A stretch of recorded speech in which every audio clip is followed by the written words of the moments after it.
19 वस्तूंची खरेदी किंमत ₹225 आहे.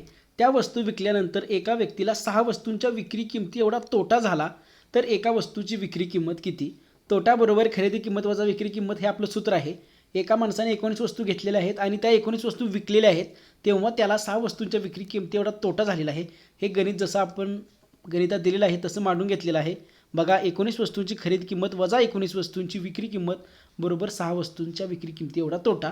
पक्षांतर केल्यानंतर हे वजा 19 इकडे येणार आहेत, म्हणजे 25 वस्तूंची विक्री किंमत बरोबर 19 वस्तूंची खरेदी किंमत असं होणार आहे. आणि इथं आपल्याला दिलेलं आहे 19 वस्तूंची खरेदी किंमत ₹225 आहे. ही किंमत आपण इथं मांडून घेऊया. 25 वस्तूंची विक्री किंमत आलेली आहे 225. आपल्याला एका वस्तूची विक्री किंमत काढायची आहे, म्हणून विक्री किंमत बरोबर 225 भागिले 25. 25 एके 25, 25 नव्वे 225.